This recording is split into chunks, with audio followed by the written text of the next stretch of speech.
Sabe aquela passagem da Bíblia que parece um verdadeiro quebra-cabeça, que gera um monte de debate?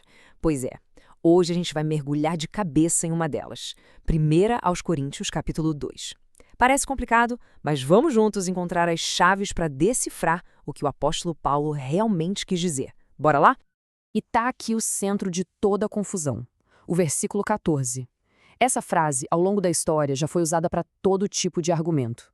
Ela parece traçar uma linha bem grossa no chão, dividindo as pessoas, sabe? Por isso, entender o que ela significa de verdade é tão importante.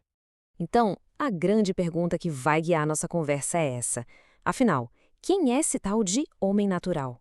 Será que Paulo está falando de alguém que é simplesmente incapaz de entender as coisas de Deus? Ou será que tem algo mais profundo acontecendo por trás dessas palavras? Ok, para começar, vamos dar uma olhada no motivo de todo esse alvoroço. Por que esse versículo é tão polêmico e como ele costuma ser interpretado por aí? Pois é, muitas vezes esse versículo é tirado do seu contexto original e usado como uma peça de quebra-cabeça para montar outras ideias teológicas. Por exemplo, a ideia de que a mente humana, sem uma intervenção divina, é totalmente incapaz de sequer compreender a mensagem do Evangelho. Isso acaba virando um pilar para certas doutrinas. Mas a questão é, era essa a intenção de Paulo ao escrever isso? E aqui está o pulo do gato. A resposta para esse mistério todo talvez não esteja nos grandes debates teológicos, mas em algo muito mais fundamental. Voltar no tempo e entender para quem, por quê e em que situação Paulo estava escrevendo. O contexto, gente, é tudo. Para decifrar essa carta, a gente precisa, literalmente, fazer uma viagem no tempo. Nossa primeira parada é a antiga cidade de Corinto. É lá que está a chave cultural para a gente entender esse rolo todo. Imagina só a cena. Corinto era tipo uma Nova York da antiguidade. Uma cidade rica, cheia de gente de todo lugar, com portos movimentados, mas também era uma cidade completamente obcecada pela sabedoria humana, por discursos bonitos, pela retórica, pelo orgulho intelectual. E para completar, a imoralidade era tão escancarada que virou até verbo. É nesse caldeirão cultural que Paulo chega com uma mensagem que era o oposto de tudo isso. E aqui o contraste é gritante. Paulo chega e, de propósito, chuta o balde de tudo que aquela cultura valorizava.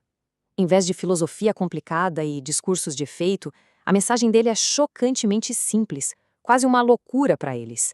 Um Messias que foi crucificado. Ele não confia na sua própria lábia, mas no poder de Deus. Certo. Com essa imagem de Corinto na cabeça, agora sim a gente consegue começar a decodificar os termos que Paulo usa. O que ele realmente quer dizer com o natural e espiritual.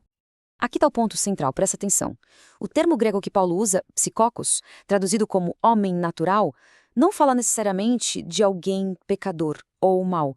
A ideia é de alguém que opera apenas com os recursos humanos, com a sua própria inteligência, sem acesso à revelação que vem do Espírito. Já o pneumáticos, o homem espiritual, é quem recebeu essa revelação. A diferença não é de capacidade intelectual, mas sim de acesso à informação divina. E quando a gente entende o contexto e esses termos, de repente o verdadeiro propósito de Paulo nessa passagem toda vem à tona.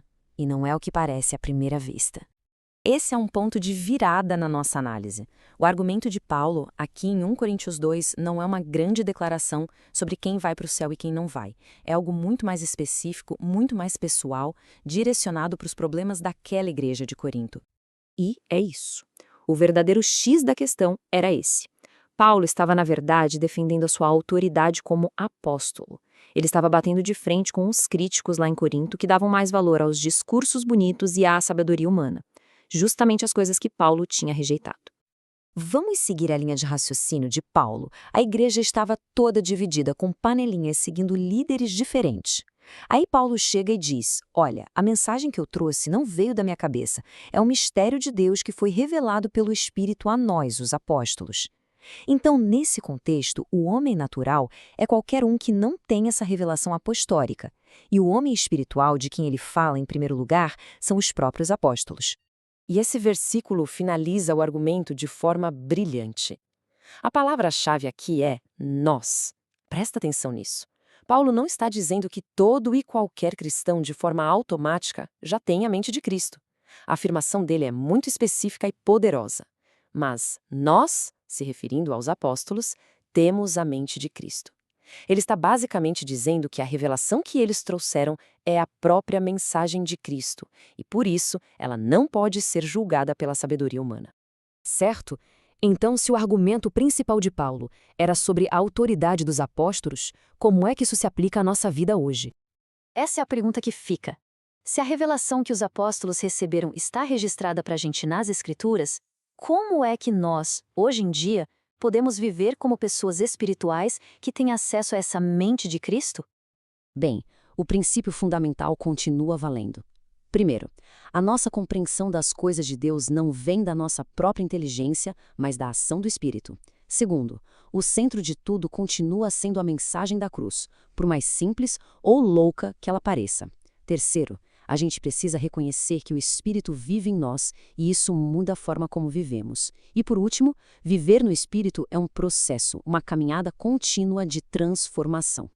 E essa citação do D.T. Carson é um soco no estômago, né? No mundo de hoje, cheio de todo tipo de espiritualidade, o modelo bíblico é bem diferente. Não é só sobre um sentimento ou uma experiência, é sobre ter a vida transformada pelo Espírito de Deus com base na verdade do Evangelho. E, para fechar, fica essa reflexão. Se a verdadeira sabedoria de Deus parece loucura para o mundo, se o poder de verdade se mostra na fraqueza e se a fé depende do Espírito e não da nossa própria capacidade, isso não muda completamente as regras do jogo? Como é que essa perspectiva redefine aquilo que a gente considera importante na vida? Fica aí para a gente pensar.